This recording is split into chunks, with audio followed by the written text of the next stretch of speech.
The slave sold, with a deadly warning. Touch her, and you will rot. That was not a preacher's curse, or a drunk man's joke. It was written in thick black ink across the top of the bill of sale, and then again, smaller, meaner, on the wooden placard hung from the girl's neck like a second collar. New Orleans had seen every kind of fear a person could sell. But this was a rare one. Fear that crawled backward through the crowd. Men who would haggle over a woman's teeth took one look at those words and stepped away, as if the letters themselves had teeth. The auctioneer tried to laugh it off. Now, folks, you know how stories travel faster than ships in this city. A man near the front spat and made a sign over his chest like he'd wandered into church by mistake. Another muttered, "That's the rot one," as if saying her name too loud could invite it. The girl did not move. She stood on the block with her wrists held together in front of her. Not pleading, not trembling, not performing the kind of misery buyers liked because it made them feel merciful. Her dress was plain, her hair wrapped, her face clean. That was what made it worse. She looked like nothing at all until you read the warning. And then she looked like trouble shaped into skin. A clerk with a pencil tucked behind his ear leaned toward the auctioneer. "They won't bid." "They will," the auctioneer hissed back through a smile. He turned to the crowd again, voice brightening like he could sell daylight in a storm. "Healthy, young, house-trained—" "Touch her and you will rot," someone repeated, louder. A ripple went through the men, the women, some of them white ladies with parasols, some of them free women of color with tight mouths, watched with the same hard focus people reserved for fires and trials. The girl's eyes met none of theirs for long, not because she feared them, because she knew what eyes did in this place. They chose. The auctioneer swallowed. "Let's start her low then. A bargain. 100. Silence. 80. A cough, a shuffle. A man in a brown coat shook his head like he'd been offered a cursed Bible. 50. The clerk's pencil stopped moving. Even he seemed offended by the number, as if the warning had devalued the city itself. Then a voice from the side, flat, impatient, cut through the hush. 30. Head snapped. The bidder stepped forward from behind a post, hat brim low. He was not one of the river planter princes with rings, not a banker, not a gentleman with a wife waiting in a carriage. His boots were good but dusty, his coat mended in places that didn't pretend it wasn't mended. Gideon Rusk. He was known in the market the way a stray dog is known around a butcher shop. Always hungry, always appearing when something got cheap. He had a small place up the river, not grand enough to boast about, not poor enough to pity. He bought people the way some men bought tools, looking for what would last. The auctioneer brightened instantly, relieved to have any rope to pull. 30, thank you, sir. 30 I have. Do I hear 40? No, the same voice said. Gideon lifted his chin just enough for the auctioneer to see he meant it. 30's plenty for trouble. A few nervous laughs fluttered and died. 40! The auctioneer tried again, like a man testing the ice. A plantation overseer in a gray vest started to raise a hand, then stopped halfway, as if a string had yanked it down. His friend grabbed his sleeve. "Don't," he whispered. "Don't you be the one." The girl watched Gideon now, not with gratitude, gratitude was dangerous, but with something sharper. Assessment. Gideon tipped his head, meeting her gaze like he was bargaining with a mule. "You hear that?" he asked her, loud enough for the crowd. "They say you're poison." The auctioneer forced a laugh.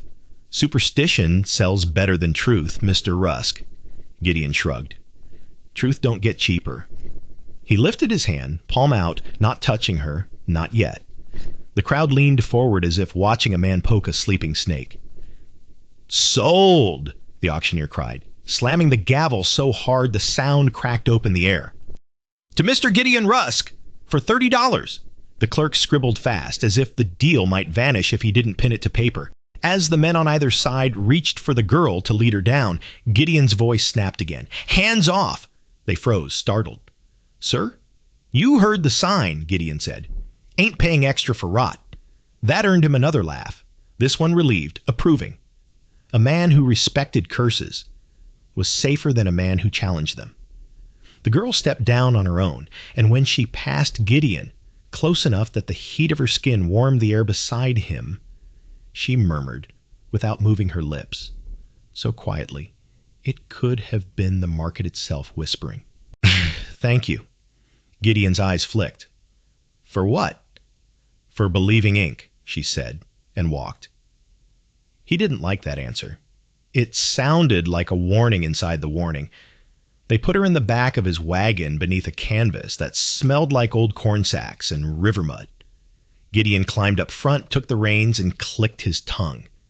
His horse started forward, hooves clopping past the shouting stalls, the caged chickens, the women selling pralines, the men selling knives, and the invisible line where buying people became just another Tuesday. As they rolled away from the market, Gideon reached back without thinking, to adjust the canvas, to check the chain, to confirm his purchase was still there. His fingers brushed her hand. The contact was brief, nothing more than a knuckle against skin. But Gideon felt it like a match struck in a dark room. The girl went still. Not because she feared him, but because she waited. Gideon pulled his hand back, like he'd touched hot iron. He stared at his own fingers as if expecting them to already be changing. The horse snorted, oblivious. Behind them, the city's noise kept going, unconcerned with curses. Gideon swallowed. He forced himself to laugh once, small and brittle. "Ain't nothing," he muttered, more to himself than to her. Under the canvas, the girl's voice came again, soft as cloth sliding over a wound. "Don't worry," she said. "It's not immediate." Gideon turned so sharply he nearly dropped the reins. "What did you say?" The girl didn't answer. When he tried to look back, all he saw was shadow and the faint outline of her knees drawn up close. The placard had been taken off at the market, but the words were still there in his mind, hanging in front of him like a lantern that only showed one path. Touch her, and you will rot. He rode the rest of the way upriver, with his shoulders tight, as if the air itself might brush him wrong. By the time they reached his place, Rusk Landing, a small sugar operation with fields that looked bigger from far away than they did up close, the sun had shifted. The yard was busy in the way any plantation yard was busy, people moving fast under orders, pretending speed was the same as safety. His wife, Beatrice, came out onto the gallery. She was young enough to still have softness in her face, old enough to have learned to hide it. She saw the wagon, saw the girl, and her smile tried to form and failed. "Gideon," she called, careful. "Who is that?" Gideon jumped down. "Bought her." Beatrice's eyes went straight to the girl's wrists, as if she could read the story there like a seamstress reads cloth. She's pretty," Beatrice said, and her voice tightened on the word as though beauty was something sharp. Gideon grunted. "Pretty don't matter." Beatrice stepped down the stairs, closer now. Her gaze caught something Gideon had missed, the way the girl held herself. Not docile, not wild, something in between, like a knife in a drawer. "What's her name?" Beatrice asked. The girl looked at Beatrice and waited just long enough to make the silence feel intentional. Then she said, "They call me Lottie." Beatrice glanced at Gideon. "They?" Gideon didn't answer. He looked away toward the fields, as if the cane rows might offer him a simpler problem. Beatrice moved closer to Lottie, hands clasped. "Do you know how to work in the house?" Lottie's mouth curved slightly. Not a smile, not exactly. "I know how to survive in it." Beatrice flinched as if the word survive had revealed too much. Then she recovered. "You'll come inside. I'll see what needs doing." Lottie stepped forward, and as she passed Beatrice, just as she had passed Gideon, the air seemed to tighten. Beatrice reached out on instinct to steady the girl, to guide her up the steps like she might guide a stray child. Gideon's voice cracked like a whip. "Don't touch her!" Both women froze. Beatrice turned slowly, offended blooming into her cheeks. "Excuse me?" Gideon's jaw flexed. He hated how foolish this sounded, hated that he was about to bring the market's fear home to his own porch. There was talk. Beatrice's eyes narrowed. Talk? Lottie's voice slid in, calm. There was writing. Beatrice stared. What writing? Gideon grabbed the bill of sale from his coat pocket and shoved it toward his wife like it was burning him. Beatrice read the line once, then again. Her face changed in stages, confusion, disbelief, then something else, something that looked like fear trying not to be. Touch her, and you will rot, Beatrice whispered. From the yard, an enslaved boy carrying a bucket looked up. His eyes widened. He backed away like the words had teeth. Within minutes, the whole yard knew. Rumors did what they always did on plantations. They outran the truth and made a home wherever fear had a spare room. By nightfall, men in the quarters were telling stories about a girl downriver whose touch turned a master's skin black. Women whispered about a housemaid who caused a mistress's hair to fall out in clumps just for slapping her. Even Gideon's overseer, Mr. Phelps, a hard man with a hard mouth, shifted when he heard it. "Sir," Phelps said outside the smokehouse, trying to keep his tone steady, "you sure you want that kind of thing in your house?" Gideon glared. "She's a person." Phelps hesitated, surprised by the word person coming out of Gideon's mouth. Then he recovered. "A person with a curse, then?" Gideon wanted to say curses weren't real. Wanted to say ink didn't change flesh. But his fingers still remembered that brush of skin under the canvas, and the way Lottie had said, "It's not immediate." So Gideon did what men like him did when logic failed. He turned the fear into a rule. "No one touches her," he said. "Not you, not the hands, not my wife, not me." Phelps frowned. "How's she supposed to work?" Gideon's eyes hardened. "She'll work without hands on her." And then, because he couldn't stop himself, he added, "Or she won't work. I didn't pay much." He tried to make it sound practical, but the fear under it made the words taste wrong. Inside the house, Beatrice watched Lottie from doorways and corners, like she was watching a snake behind glass. Lottie moved quietly, learning the rooms in a single day, as if she'd lived there all her life. She didn't ask questions. She didn't plead. She didn't even seem impressed by the house, though it had carved banisters and a parlor wallpaper Beatrice had once bragged about in letters. She looked at everything like it could be used. On the second night, Gideon woke to a sound, a soft scraping like paper sliding over wood. He sat up, heart thumping. Beatrice was asleep beside him, breathing shallow. The sound came again, not in the room, somewhere down the hall. Gideon swung his legs out of bed and grabbed the pistol from the bedside drawer, then hesitated, because pistols didn't stop curses. He stepped into the hall barefoot. The floorboards were cool. The air smelled faintly of lye soap and candle smoke. Another scrape. He followed it to the study. The door was cracked. Gideon pushed it open. Lottie was inside. She was standing at his desk, her hands empty, her posture relaxed, as if she belonged there. A candle burned low. In its light, Gideon saw something that made his stomach drop. The big account book on his desk was open, and Lottie's eyes were moving across the page, not skimming like a person pretending, reading. Gideon lifted the pistol, not aiming, just holding it because he needed something in his hands that felt like control. "What are you doing?" Lottie didn't jump. She didn't startle. She looked up slowly, like she'd expected him. "You said no one touches me," she said. "That ain't—" Gideon caught himself. "That ain't the question." Lottie glanced down at the open page. "You keep names here," she said. "You keep numbers. You keep promises." Gideon's mouth went dry. "Can you read?" Lottie's lips curved that almost smile again. Not in front of crowds. Not when ink is dangerous. Gideon stared. A literate enslaved girl was more dangerous than any curse. Literacy turned a person into a witness, into a messenger, into a knife. Who taught you? He demanded.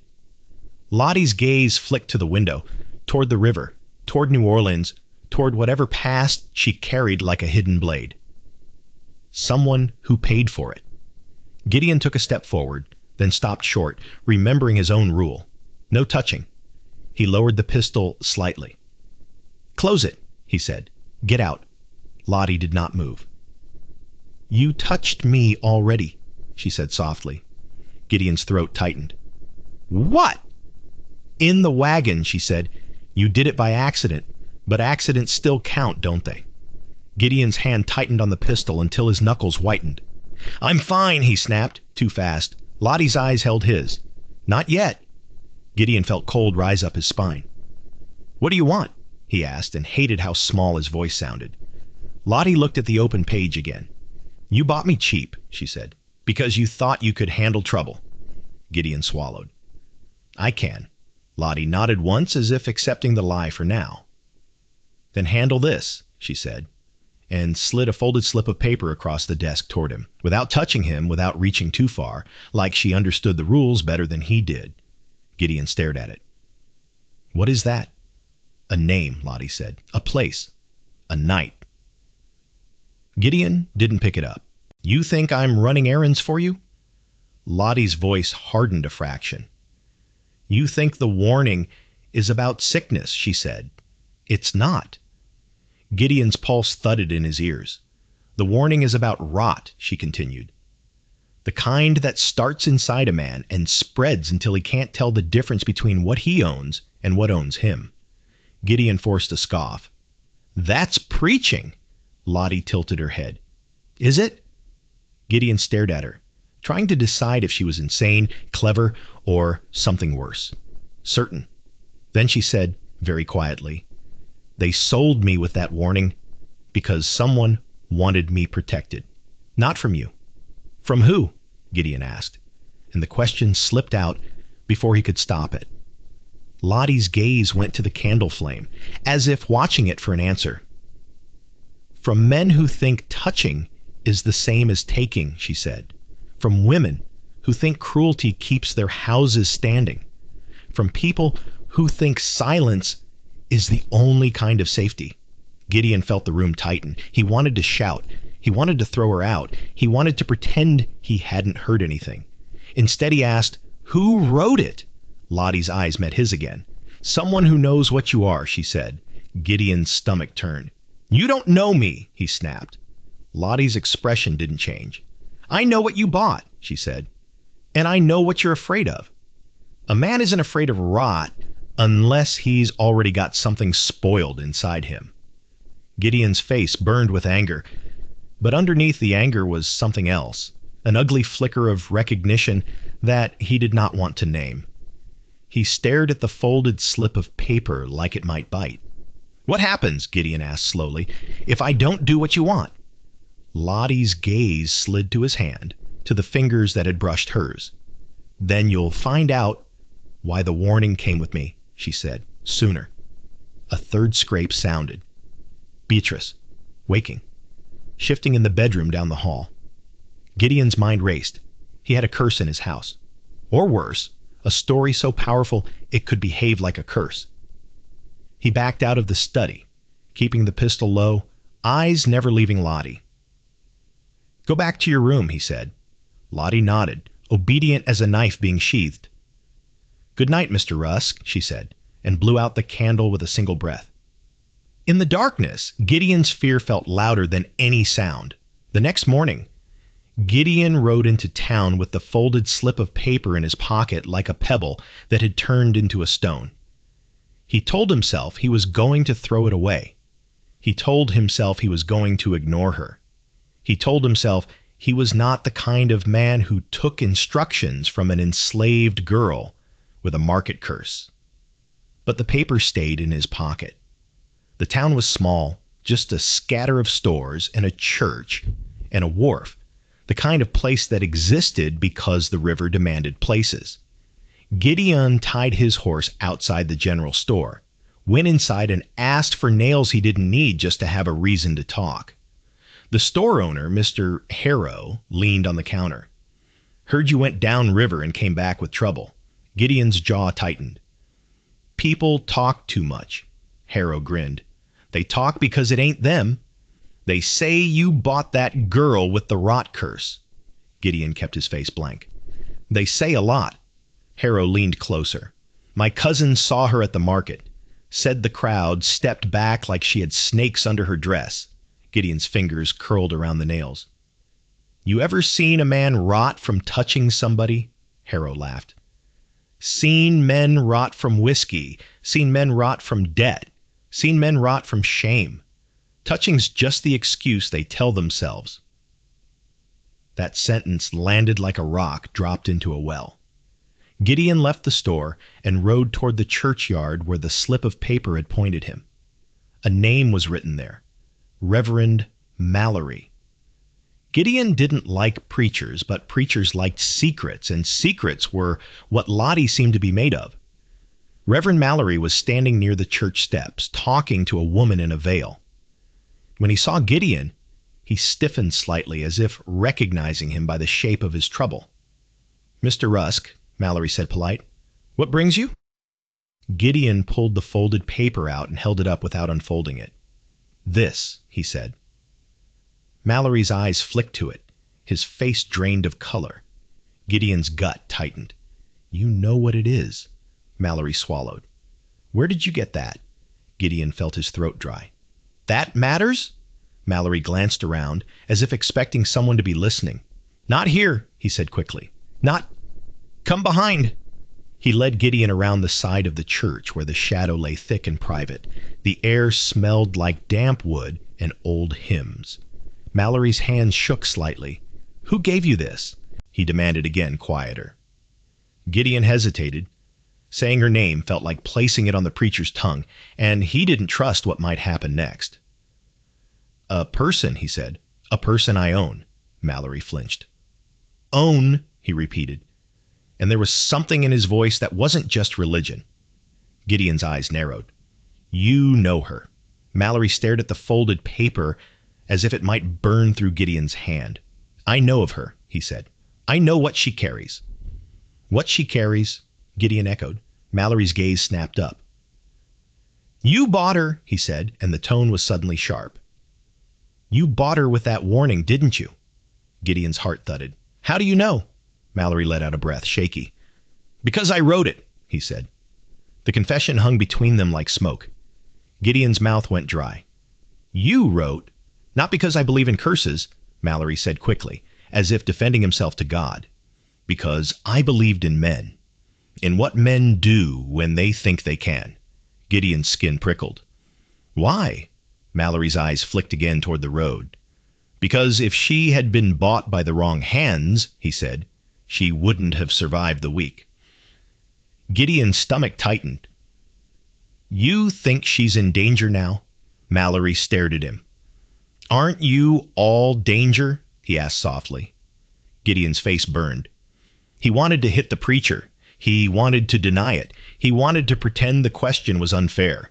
Instead, he asked, what does she carry? Mallory swallowed hard. Truth, he said. Gideon scoffed. Truth don't need warnings. Mallory's voice dropped even lower. Truth needs protection, he said. Especially in Louisiana.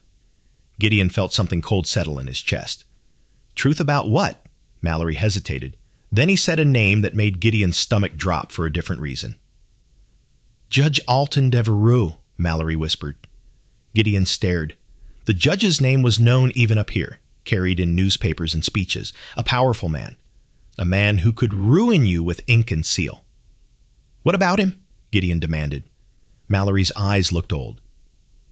There are things done in this state, he said. That can't survive daylight. Your girl has been in rooms she shouldn't exist in. She's heard things she wasn't meant to hear. She's been treated as if she were invisible. Gideon's jaw clenched. That's every enslaved person. Mallory shook his head. Not like this, he said. Not with what she knows. Gideon remembered Lottie reading his book in the dark. Remembered her voice. You keep names. You keep promises. What does she want? Gideon asked, and hated how the question sounded like surrender. Mallory's mouth tightened. Freedom, he said simply. And a chance to make the rot spread upward instead of down. Gideon's fingers tightened on the folded paper. That sounds like treason. Mallory's gaze didn't blink. That sounds like justice, he said. Gideon felt anger surge. Anger at the preacher, at Lottie, at the market, at himself for being pulled into something that had nothing to do with sugar. I don't care about politics, Gideon snapped. Mallory's voice stayed quiet. You should, he said, because politics care about you. A wagon rolled by on the road, its wheels creaking. Mallory waited until the sound faded. Then he leaned closer. If you touched her, he said, you're already in it. Gideon's stomach dropped. What? Mallory's eyes widened slightly as if Gideon had just confirmed something. Did you? He whispered. Gideon's throat tightened. He didn't answer. Mallory's face went pale. Lord, he breathed. Then you need to understand the warning wasn't superstition. It was instruction. Gideon forced his voice steady. Instruction for who? Mallory looked him dead in the eye. For men like you, he said. Men who think they can buy trouble and keep it quiet. Gideon rode home, feeling like the river had shifted under him. He found Lottie in the kitchen that afternoon, standing near the table, hands busy with nothing. Just folding cloth, just existing as if her existence was enough. Beatrice was across the room, watching, pretending not to. Gideon stepped in. The heat of the kitchen hit him. Sweat made his collar stick. Lottie looked up. Her eyes were calm, expectant. Gideon didn't like how she looked like she'd known he'd come. You sent me to the preacher, Gideon said. Lottie's mouth curved faintly. Did he tell you? He said he wrote it, Gideon said, and the words felt strange, like saying a curse out loud. Lottie nodded once as if that was the least surprising thing in the world. Gideon took a breath. He said you carry truth. Lottie's gaze slid briefly to Beatrice, then back to Gideon. He said the truth has sharp edges, she replied. Gideon's jaw flexed. What do you want from me? Lottie's voice was soft, but the softness felt deliberate. I want you to keep your rule, she said. Hands off. Yours. Phelps's. Anyone's. Beatrice shifted, uneasy. The air tightened. Gideon swallowed. That's it. Lottie stepped closer, close enough to make Gideon's skin prickle, but she stopped with a full foot of space still between them, respecting the line like she'd drawn it herself. I want you to do something else, she said. Gideon's pulse thudded. What? Lottie's eyes held his. I want you to carry messages, she said. Not with your mouth. With your feet. Beatrice's breath caught. Gideon's head snapped toward his wife, then back to Lottie. You're talking about... I'm talking about rot, Lottie said calmly. The kind that already lives in the big houses downriver. The kind that eats at their foundations while they dance. Gideon felt anger flare. You think you can bring down judges and traitors with whispers? Lottie's gaze didn't blink. I've already started, she said. Gideon stared. How? Lottie looked at Beatrice again. Ask your husband what he brushed in the wagon, she said softly. Beatrice's face went pale. Gideon, she whispered. What did she mean? Gideon's throat tightened. He didn't answer. Lottie's voice slid in, almost gentle. He touched me, she said, and the words fell like stones. Beatrice stared at Gideon as if he'd confessed to betrayal. You! It was an accident, Gideon snapped, too fast. Lottie's gaze stayed on Beatrice. Accidents still count, she said. Beatrice's mouth opened, then closed. Fear and anger battled in her eyes. You're trying to turn my wife against me, Gideon growled. Lottie shook her head slightly. No, she said. I'm trying to turn the world against the people who deserve it. Gideon's fist clenched. And what happens if I refuse? Lottie's voice didn't change. Then the warning becomes a prophecy, she said. Beatrice's voice trembled. What does rot mean? She demanded, sudden sharp. Is it a sickness? A curse? Is she? Lottie turned to her fully, and for the first time there was something raw in her eyes. Not softness, not calm, but a quiet fury held tight. It means this, Lottie said. If a man touches me because he thinks he can, he will lose what he thinks makes him a man. Not because my skin is poison. Beatrice swallowed hard. Because I will make sure he can't keep his hands clean after. Lottie finished. The kitchen went silent. Even the fire seemed to hush. Gideon felt cold spread through his chest. He realized then that the warning wasn't meant to frighten buyers. It was meant to name a consequence. And consequences, real consequences, were rarer than curses in Louisiana. That night, Gideon didn't sleep. He lay beside Beatrice, staring at the ceiling, listening to her breathing. She didn't touch him. She didn't turn toward him. The space between them felt like a new room built in the dark. Outside, the quarters were quiet. Too quiet. Quiet had a way of gathering itself before storms. Near midnight, Gideon heard footsteps, soft, careful, crossing the yard. He sat up. Heart hammering, Beatrice stirred. "What is it?" she whispered. Gideon swung out of bed and went to the window. In the moonlight, he saw Lottie moving toward the back of the house. She didn't run. She didn't sneak like a thief. She walked like a person who belonged to the night. Gideon's stomach dropped. He grabbed his coat and slipped out, careful not to wake Beatrice fully. He followed at a distance, boots silent in the damp grass. Lottie reached the smokehouse. She paused, glanced around, then slipped inside. Gideon's pulse thudded. What was she doing in there? Stealing meat? Hiding something? Meeting someone? He crept closer, pressing himself against the rough wood. From inside he heard her voice, low, urgent, and another voice answering. Not Phelps, not Beatrice. A man! Gideon's hand went to his pistol. He pushed the door open hard. The smell of smoked meat and salt hit him. Inside, Lottie stood near the back wall, facing a man Gideon recognized instantly. Etienne LeBlanc, a free carpenter from town, known for fixing doors and never staying too long in one place. Etienne's hands were raised, not in surrender, but in a quiet signal of peace. His eyes flicked to Gideon's pistol, then back to Gideon's face. Lottie didn't flinch. Gideon's voice came out rough. What is this? Etienne spoke first, calm. Evening, Mr. Rusk. Gideon's eyes narrowed. You're trespassing. Etienne's mouth tightened. You invited me once, he said, to fix your gallery step. That was daylight, Gideon snapped. Lottie's voice cut in. He's here because you came back from town, she said. You met the preacher. Gideon's blood went cold. How do you know that? Lottie's gaze didn't blink. Because I know what I set in motion, she said. Gideon stared at her. Then at Etienne. So this is it, he said. You're part of some network. Etienne's expression hardened slightly. Call it what you want, he said. It's people trying to live. Gideon's jaw clenched. And you're using my house for it. Lottie stepped forward, stopping just short of Gideon's spaceline. You touched me, she reminded him. Gideon's hand tightened on the pistol. Etienne's eyes flashed. If you're going to shoot someone, he said quietly, shoot me. Don't pretend you're afraid of her. Gideon's face burned. You don't tell me what I'm afraid of. Lottie's voice was calm. He is afraid of rot, she said, and it wasn't mockery.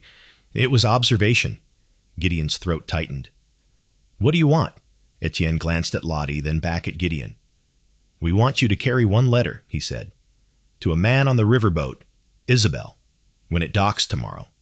Gideon scoffed. Why would I do that? Lottie's gaze held him. Because if you don't, she said softly, Judge Devereux will come for me. Gideon felt his stomach drop. Come for you how? Lottie's expression didn't change, but her eyes sharpened.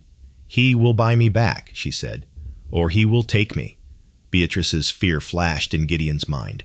Phelps's superstition, the market crowd stepping back, the warning. Gideon swallowed. Why would a judge want you? Lottie's voice dropped. Because he is part of why the warning exists, she said. Etienne added, quieter. Because she is evidence. Gideon's pulse thudded. Evidence of what? Lottie looked at him for a long moment, and in that moment, Gideon felt something he didn't like, the sensation of being weighed and found usable.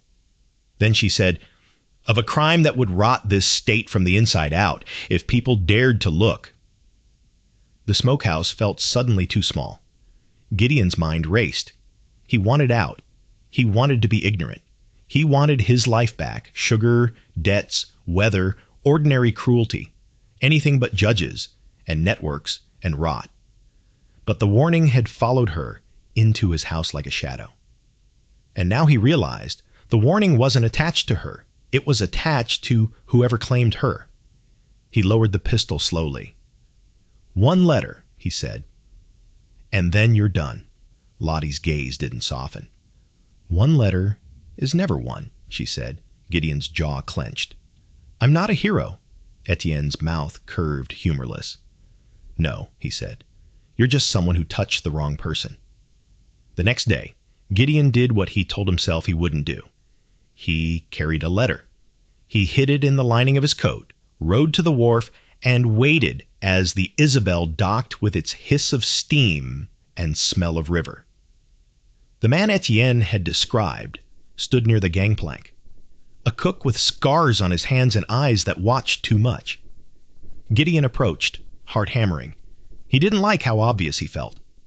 The cook glanced at him. You lost, sir? Gideon forced a laugh. Looking for a man named... He hesitated, then said the name on the letters outside, Mr. Kellen. The cook's eyes changed. He nodded once, subtle. That's me? Gideon's fingers went cold. He slid his coat open just enough to slip the letter out and pass it like a folded receipt. Their hands did not touch. Kellen tucked it away smoothly. You're Rusk, he said quietly. Gideon stiffened. Who told you that? Kellen's eyes flicked toward the river, toward the current that carried rumors like driftwood. The woman did, he said. The one they sold with the warning. Gideon's throat tightened. You know her? Kellen's mouth tightened. Not the way men think they know women in this state, he said. I know what she survived. I know what she's trying to do. Gideon swallowed. What's in the letter? Kellen's eyes held Gideon's. A match, he said, and a map of where to strike it. Gideon's stomach dropped. Strike what? Kellen's voice was quiet. Truth, he said. Gideon felt cold spread through his chest. Kellen leaned closer, so close Gideon could smell pepper and smoke on his breath. They call it rot, because it scares men, Kellen murmured. But it ain't magic, it's consequence, it's exposure. It's names spoken out loud. Gideon's mind flashed to Lottie reading in the dark. Kellen stepped back. Go home, he said, and keep your hands to yourself. Gideon rode back with his heart pounding and the river wind cutting through him like judgment. When he reached Rusk Landing, the yard was wrong. Too still, too quiet. The kind of quiet that meant people were listening. Phelps met him near the steps, face tight. Sir, he said, there's been visitors. Gideon's stomach dropped. Who? Phelps swallowed. Men, he said. From downriver. Fine coats. Gideon felt his blood go cold. Judge Devereaux, he whispered, not as a question. Phelps nodded. Gideon pushed past him, boots thudding on the steps, heart hammering. Inside, Beatrice stood in the parlor, face pale, hands clenched. She looked at Gideon like he'd come home with fire. He's here, she whispered. Gideon's throat tightened. Where's Lottie? Beatrice's eyes flicked toward the study. Gideon's stomach dropped. He moved fast, pushing the study door open. Judge Alton Devereaux stood near the window, hands clasped behind his back as if he owned the light. He was older than Gideon had imagined from papers, gray at the temples, face smooth in the way power smooths a man by letting others sweat for him. And beside him, standing still as a shadow, was Lottie. Her expression was calm, but her eyes were sharp, watching everything. Devereaux turned as Gideon entered, smile polite. Mr. Rusk, he said, a pleasure. Gideon's mouth was dry. Judge. Devereaux's gaze moved over Gideon's study. his desk, his books, his small symbols of ambition, then returned to Gideon's face. "I hear you recently purchased an item," Devereaux said, and the word item landed like a slap. Gideon's jaw clenched. "She's not an item." Devereaux's smile didn't change. "Spoken like a man who hasn't been asked to pay for mistakes," he said. Then his gaze shifted to Lottie. "Lottie," he said softly, "come here." Lottie did not move. A flicker crossed Devereaux's eyes. Surprise, annoyance, gone in an instant. Gideon's pulse thudded. "What do you want?" he demanded. Devereaux's smile widened slightly. "I want to correct a transaction," he said. "That girl belongs to an estate I represent. There are complications, misplaced paperwork, a misunderstanding." Gideon's stomach tightened. "I bought her legally." Devereaux nodded, as if indulging a child. "So you believe," he said. "But legality is a flexible thing in Louisiana, Mr. Rusk. It bends toward the hand that holds it." Gideon's fingers curled. "She's mine." The word tasted bitter. Lottie's eyes flicked to Gideon, brief, unreadable, then back to Devereaux. Devereaux's voice stayed gentle. "Mr. Rusk," he said, "I will pay you double what you gave, triple. Consider it a favor. Hand her over, and you'll have no further trouble." Gideon's throat tightened. He could feel Beatrice's presence behind him in the doorway, silent, afraid. Gideon glanced at Lottie. She stood like a blade, waiting for a hand. "What are these complications?" Gideon asked, forcing his voice steady. Devereaux's gaze sharpened. "That," he said, "is not your concern." Lottie spoke then, calm as candlelight. "It is his concern," she said. Devereaux's smile froze for half a heartbeat. "Lottie," he said softly, warning threaded through the tenderness, "you will not speak unless spoken to." Lottie's eyes didn't blink. "Then speak to me," she said. The room tightened. Gideon's heart hammered. This was dangerous. An enslaved girl defying a judge in a white man's study. Dangerous didn't begin to cover it. Devereaux's voice dropped, silky. "You forget yourself," he murmured. Lottie's gaze held his, steady. "No," she said. "I remember myself. That's what scares you." Devereaux's expression shifted. Anger, then control, snapping back into place like a mask. "Mr. Rusk," he said, ignoring her, "you will do the sensible thing." Gideon swallowed. His mind raced. Money, power, law. The judge could ruin him, could take his land, could crush him like Cain under a press. And yet, he saw the warning in his mind again. "Touch her, and you will rot." He looked at Devereaux's hands. Clean, manicured, hands that had signed papers that changed lives like weather changes a field. Gideon heard his own voice before he fully chose it. "No," he said. Beatrice sucked in a breath behind him. Devereaux's eyes narrowed. "No?" Gideon forced his spine straight. "No," he repeated. "I paid for her. She stays." Devereaux stared at him like Gideon had just spoken in another language. Then he smiled, slow. "Very well," he said. "Then I will speak plainly." He stepped closer. Close enough that Gideon could see the pale thread of a scar near his jaw, a detail that made him feel sick because it made the judge human. Devereaux's voice was quiet. "You have taken something from me," he murmured. "Something that can embarrass men far above your station. If you keep it, you will be crushed." Gideon's mouth was dry. "What is she to you?" he asked, and the question cut deeper than he intended. Devereaux's eyes flicked to Lottie, and something dark flashed there. Possession, annoyance, a glint of fear. "She is a problem," he said. Lottie spoke softly. "I'm your daughter." The words fell like a stone dropped into a still pond. Beatrice gasped. Gideon froze, breath stuck in his chest. Devereaux's face went perfectly still. Too still, like a man holding his breath under water. "You will not say that," Devereaux whispered. Lottie's eyes didn't blink. "You know it," she said. Gideon's mind spun. A judge. An enslaved girl. A scandal that could set fire to more than one house. Beatrice stumbled backward in the doorway, as if the room had tilted. Devereaux's voice stayed low, deadly calm. "Mr. Rusk," he said, "you now understand why I came." Gideon's throat tightened. "You want to hide her." Devereaux's eyes sharpened. "I want to correct an error," he said. "This state does not tolerate confusion of blood." Lottie's voice was steady. "But you created it," she said. Devereaux's jaw tightened. "Silence!" he snapped, and the silk fell away, revealing the steel under it. Gideon's pulse pounded. He felt suddenly trapped between two kinds of rot, the rot of refusing power and the rot of bending to it. Devereaux looked at Gideon again, calm returning like a tide. "I will ask you one last time," he said. "Will you hand her over?" Gideon's mouth was dry. He glanced at Lottie. Her eyes held his. Steady, not pleading. He thought of the preacher's words, "Truth needs protection." He thought of Kellen on the wharf. Names spoken out loud.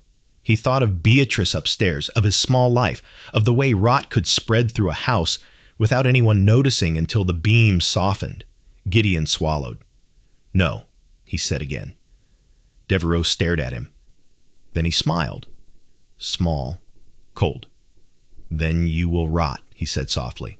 "Not your flesh, your life." He turned toward the door. "I'm leaving now," he said calmly, as if ending a social call. "But I will return with papers, with men, with law. And when I do, Mr. Rusk, remember, you cannot claim ignorance anymore. You have chosen a side."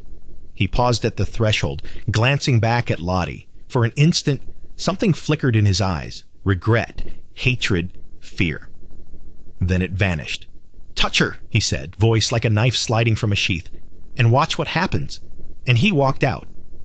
The moment he left, Beatrice sagged against the wall, trembling. Gideon stood frozen, breath shaking.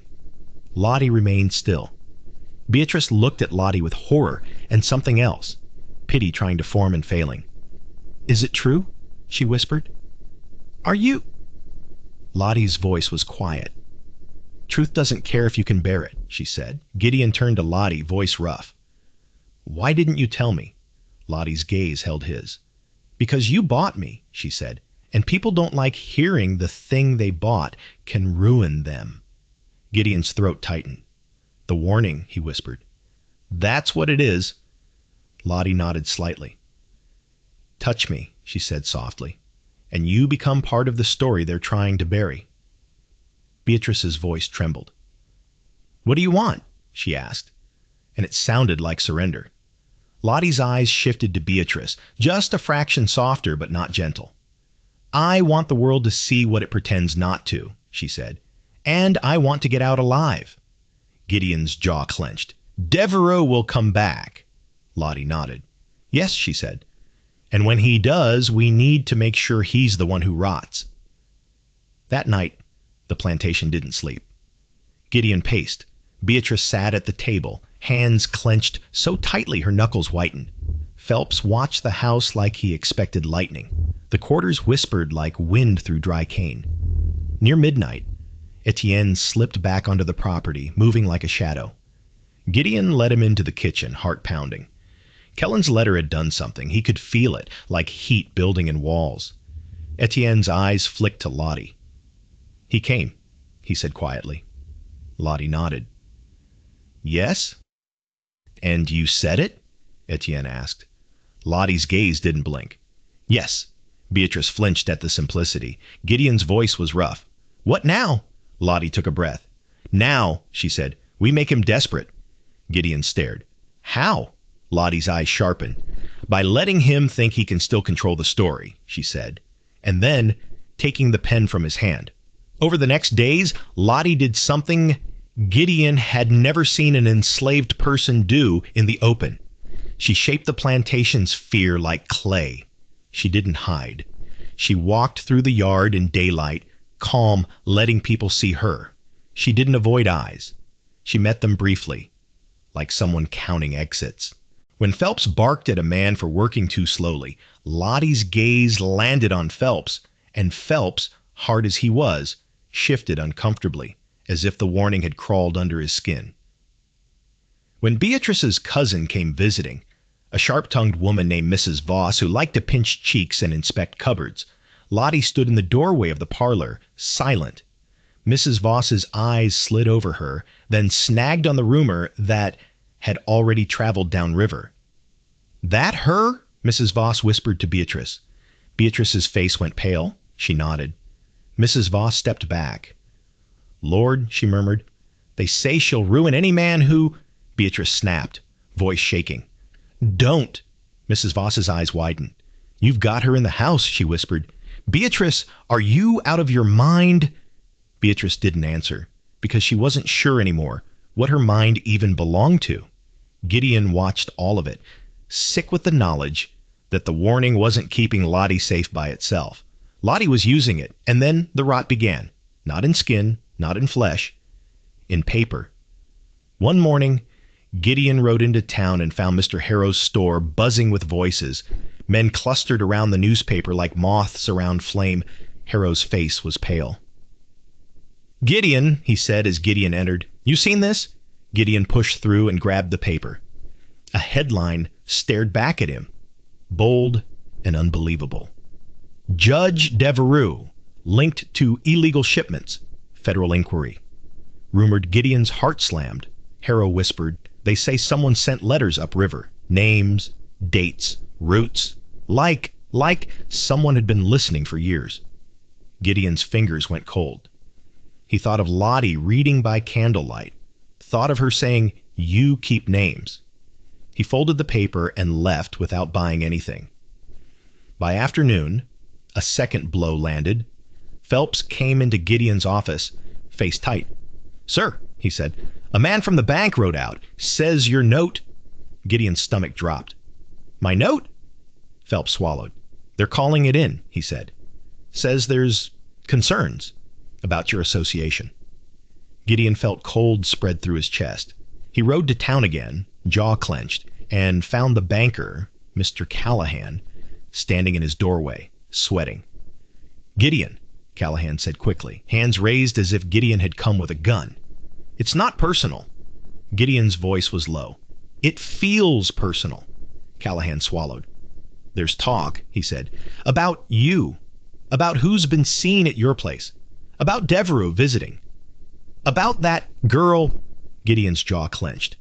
"She's a slave." Callahan's eyes flicked, nervous. "She's a scandal," he said. "And scandals, they spread. Investors don't like rot, Gideon." The word hit like a punch. "Touch her, and you will rot." Gideon left the bank with his life wobbling under him, like a wagon wheel with a cracked spoke. When he got home, Lottie was in the yard, watching the cane fields as if they were a sea. Gideon stomped toward her, stopping a careful distance away. "Did you do this?" he demanded, holding up the paper. Lottie didn't look at him. "Did I write the article?" she asked calmly. "You know what I mean," Gideon snapped. Lottie's voice stayed quiet. "The truth did that," she said. Gideon's hand shook. "My bank is calling my note," he hissed. "My land, my house, my family." Lottie turned then, eyes sharp. "Now you understand rot," she said. Gideon's face burned. "You're ruining me." Lottie's gaze didn't blink. "No," she said. "He is." She jerked her chin slightly toward the river, toward the invisible reach of Judge Devereux. "And you've been standing too close to him your whole life without knowing the smell." Gideon swallowed hard. "Why is this happening now?" Lottie's voice softened a fraction. "Because I needed him to move," she said. "Power doesn't fall unless it panics." Gideon stared, and something sick settled in him. Admiration, fear, resentment, all tangled. Beatrice stood on the gallery watching. She looked smaller than she had a week ago, as if the house had grown teeth. That night, Devereux returned sooner than Gideon expected, as if the newspaper had lit a fuse in him. He came not with polite smiles this time, but with 2 men in coats and a deputy who looked like he wished he were anywhere else. Gideon met them on the porch, heart hammering. Beatrice stood behind him, pale. Phelps hovered near the yard, tense. Devereux didn't bother with pleasantries. He held up papers. "Writ of seizure," he said calmly. Your debt is being called. Your land is subject to review. Gideon's stomach dropped. This is because I refused you. Devereaux's smile was thin. This is because you involved yourself, he said. You thought you could hold a match without heat. Gideon's hands curled. Where's your proof? Devereaux's gaze slid past Gideon toward the house. Bring the girl, he said softly. Beatrice flinched. Gideon's throat tightened. Lottie stepped out of the doorway behind Beatrice before anyone could move. She stood in plain sight, calm as ever. Devereaux's eyes fixed on her. Something like relief flickered there, relief that the problem had presented itself. Come here, he said, voice low. Lottie didn't move. The deputy cleared his throat. Ma'am! Lottie's gaze slid to him, and for a split second the deputy looked like he wished he could step back like the market crowd. Devereaux's voice hardened. You will obey, he said. Lottie's expression didn't change. Touch me, she said softly, and you will rot. One of the men behind Devereaux, taller, younger, snorted. It's a slave, he muttered, stepping forward with arrogance like armor. He reached for her wrist. Gideon's voice exploded. Don't! Too late. The man's fingers closed around Lottie's wrist. For a heartbeat, nothing happened. Then Lottie looked him in the eye and said very clearly, Your name is Thomas Larkin. The man froze. Lottie's voice stayed calm. You live on Dauphine Street, she continued. Your wife thinks you're in Baton Rouge tonight. Your debts are worse than you admit. And you were on the dock the night the shipment came in. Thomas Larkin's face drained of color. His grip loosened as if his fingers had turned weak. Devereaux's eyes narrowed, sharp. Enough, he snapped. Lottie didn't stop. You touched me, she said softly. So now you're part of it. Thomas stumbled back, shaking his head, eyes wide. How do you know that? He whispered. Lottie's gaze didn't blink. Because you men think we don't hear, she said, but we do. We hear everything. The deputy swallowed hard. The other man shifted, suddenly less eager to reach. Devereaux's smile was gone now. His face was tight with anger. You are playing a dangerous game, he hissed. Lottie's voice was quiet. So are you, she replied. Devereaux's gaze flicked to Gideon. This is what you bought, he said, voice low. A mouth that will ruin you. Gideon's throat tightened. She's telling the truth, Gideon said, surprising himself. Devereaux's eyes hardened. Truth is whatever survives, he said. And then, like a man ripping off a mask, Devereaux stepped forward himself. He reached for Lottie. Beatrice screamed, No! Gideon moved, instinctive, grabbing Devereaux's arm, then stopped. Hands off. That was the rule. That was the warning. That was the line. And yet, Gideon saw Devereaux's fingers closing toward Lottie's skin, and he understood something in a sick flash. The warning wasn't about protecting Lottie from touch. It was about tempting men into exposing themselves. Devereaux's fingertips brushed Lottie's wrist. The contact was brief, casual, like a man claiming ownership. Lottie didn't flinch. She just looked at him and said softly, Now, you can't pretend you never held me. Devereaux froze.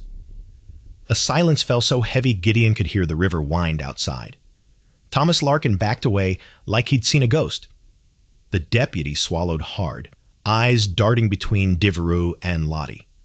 Devereaux's voice came out low, controlled. You think that matters? He whispered. Lottie's gaze held his. It will, she said, because people will finally see your hands aren't clean. Devereaux's eyes flashed with rage. Take her, he snapped to his men. The men hesitated. Thomas Larkin's face was pale, sweat beading at his hairline. Judge, he stammered. Devereaux's gaze cut him like a blade. Now! Thomas took a shaky step forward, then stopped. I can't, he whispered. Devereaux stared at him, disbelief flickering into fury. What? Thomas's eyes were wild. She knows, he said hoarsely. She knows everything. Devereaux's jaw clenched. You're afraid of a slave girl? Thomas swallowed hard. I'm afraid of rot, he whispered. The word landed like a bell. Devereaux's face tightened. For the first time, Gideon saw something crack in him. Not fear exactly, but the recognition that control was slipping. Lottie's voice was calm, almost gentle. "It's already started," she said to Devereaux. "You feel it, don't you?" Devereaux's fists clenched. Then he did the one thing powerful men always did when they couldn't control a story. He tried to destroy the storyteller. "Burn this place," he snapped to his men, voice cold. "If I can't take her clean, I'll take her in smoke," Beatrice screamed. Phelps shouted from the yard. "Sir!" The deputy stumbled backward. "Judge, you can't—" Devereaux's eyes flashed. "Watch me!" One of Devereaux's men pulled a torch from his coat like he'd come prepared. Gideon's heart slammed. This wasn't law. This was rage dressed in power. The torch flared. Lottie moved then. Not panicked, not frantic. Precise.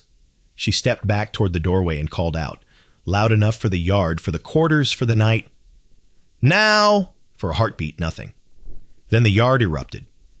Men and women from the quarters surged forward, fast, coordinated, like they'd been waiting for this exact cue. Etienne appeared from the shadows with two others, moving like a tide. Kellen, God help Gideon, was there too. Cook's cap gone, face hard. They weren't carrying guns. They were carrying tools, ropes, anything that could pull, block, slow. Phelps shouted, "Back!" But his voice was swallowed by the crowd. Devereaux's men panicked. Thomas Larkin stumbled, eyes wild. The deputy backed away, hands up. The torch holder swung the flame wildly, but someone knocked his arm, and the torch flew, not into the house, but into the dry cane trash near the yard. Fire caught with a hungry hiss. Smoke rose. Beatrice screamed again. Gideon's mind snapped into motion. "Beatrice! Inside!" he shouted. Beatrice grabbed the doorway, trembling. Lottie grabbed nothing. She didn't touch. She moved past Beatrice, past Gideon, into the chaos like she belonged to it. Devereaux shouted, "Stop them!" But his command sounded small now, lost in smoke and shouting and the crackle of flame.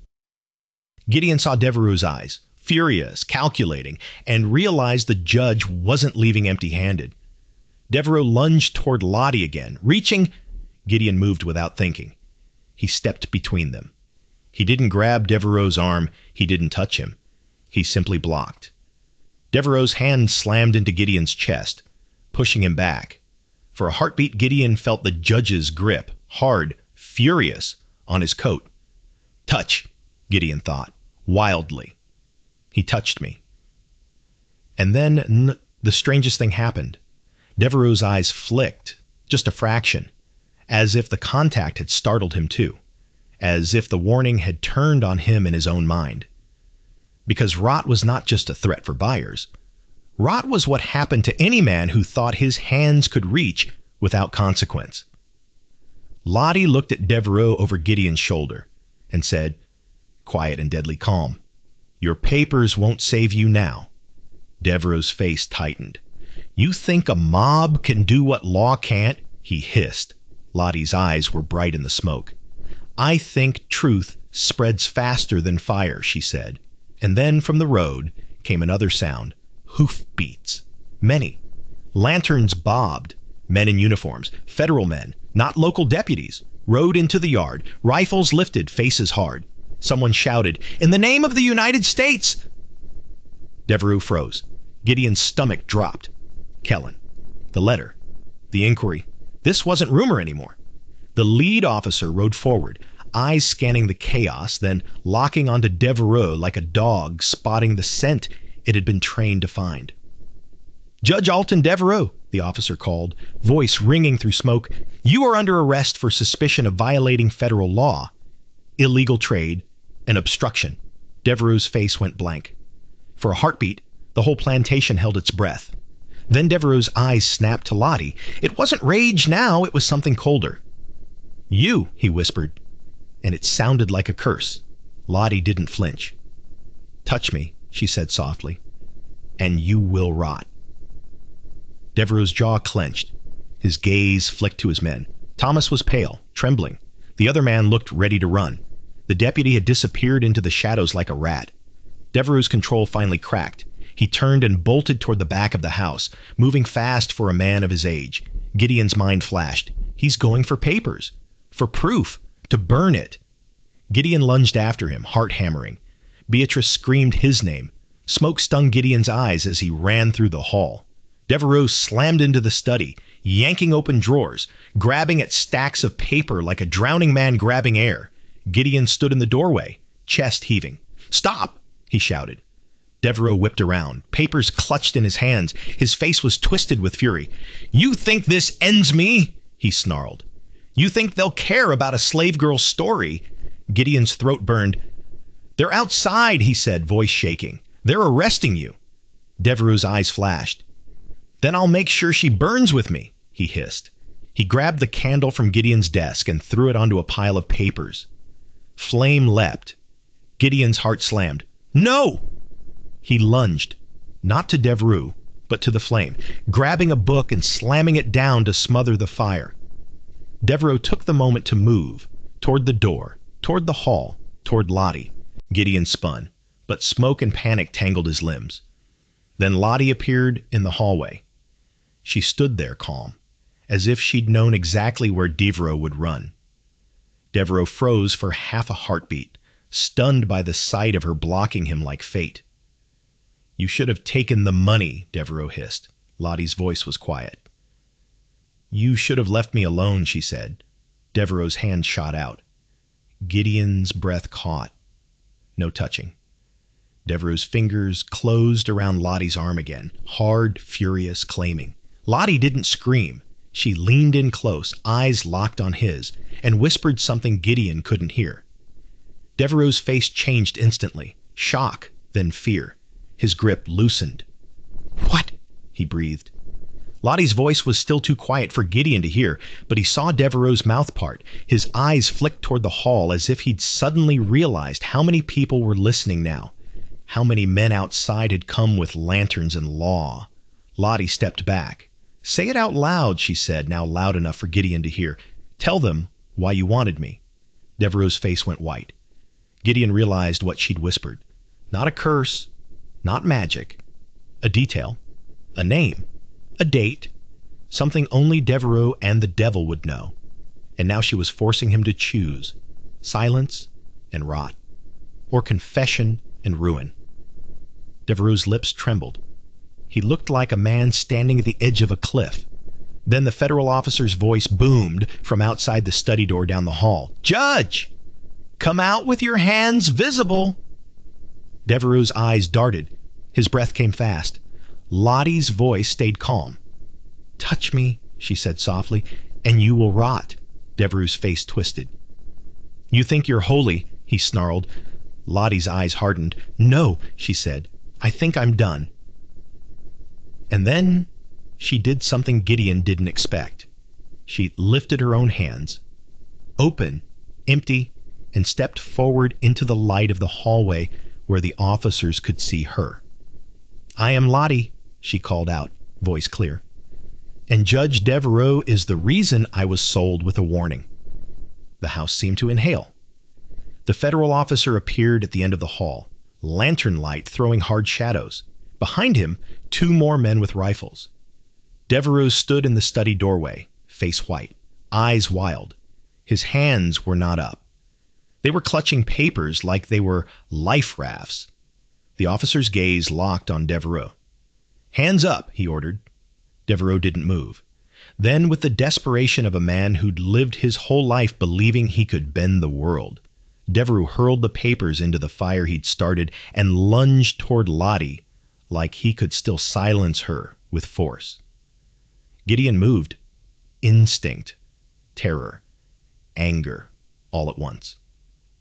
He didn't touch Devereaux's skin. He grabbed the judge's coat by the fabric and yanked hard. Devereaux stumbled, off balance, and the officer's men surged forward, rifles lifted. "Stop!" the officer shouted. Devereaux froze, chest heaving, eyes blazing with hatred at Gideon, then Lottie. In that lantern light, Gideon saw it plainly. Devereaux wasn't a monster because he was angry. He was a monster because he believed he should never face consequence. That belief untouchable power was the rot. The officer stepped in, cuffing Devereaux with practiced hands. Devereaux didn't fight. He just stared at Lottie as if trying to memorize her face for whatever revenge came next. "You've ruined me," Devereaux whispered. Lottie's voice was quiet. "No," she said. "You rotted yourself." They took Devereaux out into the yard, where smoke curled and cane trash still smoldered. The quarters had gathered, faces lit by flame and lanterns, eyes wide with something Gideon had almost never seen here. Hope sharpened into certainty. Thomas Larkin was taken too, shaking like a leaf in wind. The deputy, who'd come with Devereaux, was found hiding behind the smokehouse, hands raised. In the chaos, Gideon turned, searching for Lottie. She stood near the porch steps, breathing hard now, the first crack in her calm. Beatrice stood beside her, still not touching, but close, as if proximity was the only help she knew how to offer. Gideon stepped toward Lottie, stopping at the familiar line of distance. "It's over?" he asked, voice rough. Lottie's eyes met his. "Not yet," she said. Gideon's stomach dropped. "What now?" Lottie looked past him toward the road where the officers' wagons waited. "Now," she said, "they'll try to trade my story for their own safety." Gideon swallowed. "And you?" Lottie's voice was quiet. "And I'm leaving," she said. Beatrice's face crumpled. "Leaving where?" she whispered. Lottie looked at Beatrice with something almost gentle. "Where my name isn't a warning," she said. Gideon's throat tightened. You can't just—" He stopped. He could. He'd seen the officers. He'd seen the papers. The world had shifted. Kellen approached, face soot-streaked, eyes bright. "Boat leaves before dawn," he murmured to Lottie. "We can get you downriver then—" Gideon's jaw clenched. "You're taking her." Kellen's gaze held Gideon's without apology. "Yes," he said, "unless you want to try to keep her." Gideon's hands curled. He thought of the bank, the debt, the judge, the fire. He thought of Beatrice's face when she heard the word daughter. He thought of how easily a life could rot when the wrong hands claimed it. He looked at Lottie. "If you go," he said, voice tight, "what happens to me?" Lottie's gaze didn't blink. "That depends on what kind of rot you choose," she said. Gideon swallowed hard. "I didn't—" Lottie cut him off softly. "You bought me," she said, "but you didn't touch me on purpose. That's the only reason you still have a choice." Beatrice's breath shook. Gideon's throat tightened. "What's the warning mean truly?" he asked, and the question was raw now, not defensive. "Why rot?" Lottie looked at him a long moment. Then she said quietly, "Because they wanted men to fear my skin more than they feared their own sins." Gideon's chest tightened. Lottie continued, voice low. "If they call it a curse, it's easy," she said. "They can laugh. They can step back. They can say, it's superstition. But rot is what happens when truth touches what power tries to keep clean." Gideon swallowed hard. "And if a man touches me the way men touch enslaved women in this state," Lottie said, her voice steady but the fury under it unmistakable, "then I make sure he can't wash his hands again." Gideon's stomach twisted. He thought of all the men downriver who'd done exactly that and walked away laughing, untouched by consequence. "So, did anyone rot?" Beatrice whispered, voice trembling. Lottie's gaze slid to Beatrice, and for a moment the mask cracked enough to show something tender and terrible underneath. "Yes," Lottie said softly. "They did." Beatrice flinched. "How?" Lottie's voice stayed careful. No gory details, no spectacle. "Not like a storybook," she said. "They rotted in their marriages, in their reputations, in their sleep. They started hearing their own names spoken in rooms where they didn't belong. Their friends stopped shaking their hands. Their money stopped answering. Their power started to stink." She looked back at Gideon. "That's rot," she said. Gideon's breath shook. Kellen touched Lottie's elbow. Careful, not gripping, asking permission with the gentleness of someone who understood the rule wasn't just superstition. Lottie nodded. "We have to go," Kellen murmured. Lottie looked at Gideon one last time. You want to know who wrote the warning? She asked. Gideon's throat tightened. The preacher, he said. Lottie shook her head slightly.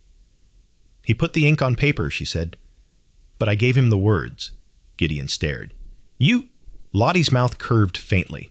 I needed a shield, she said. Men don't fear a woman's no. They fear consequence, written in a way they can't ignore. Gideon's chest tightened. So it was a lie. Lottie's eyes sharpened. No, she said. It was a promise. She turned toward the yard, toward the shadows, toward the river. Beatrice's voice broke. Lottie, she whispered, not knowing what else to say, not knowing how to apologize for a world. Lottie paused at the bottom of the porch steps. She didn't look back. Tell your husband, she said softly, to keep his hands clean from now on. Not because of me. Her voice hardened just slightly. Because of himself. And then she disappeared into the night with Kellen and Etienne, moving like smoke slipping through a crack. Gideon stood on the porch as the smell of smoldering cane drifted through the yard. The federal wagons rolled away down the road with Judge Devereaux inside them, a powerful man suddenly made small by lantern light and metal cuffs. Beatrice stood beside Gideon, trembling. Neither of them touched the other, because suddenly, touch felt like a choice you had to earn. In the weeks that followed, the story spread up and down the river faster than any official report ever could.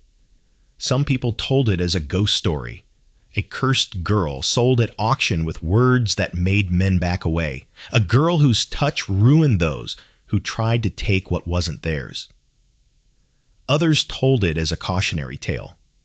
A judge exposed, a network revealed, a plantation nearly burned because power panicked, and some, quietly, in quarters and kitchens and back pews of churches, told it as something else entirely. A story about an enslaved woman who used a warning like a weapon, not to harm, but to survive long enough to swing consequence upward. Gideon's debt wasn't forgiven. The bank didn't suddenly grow a conscience. Trouble didn't evaporate just because one judge fell. But something changed.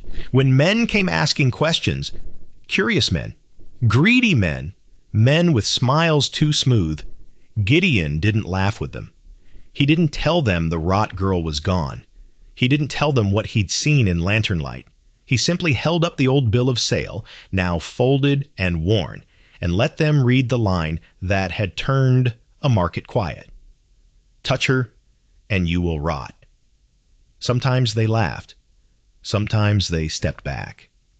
Either way, Gideon watched their faces closely, because he'd learned the real warning wasn't written in ink.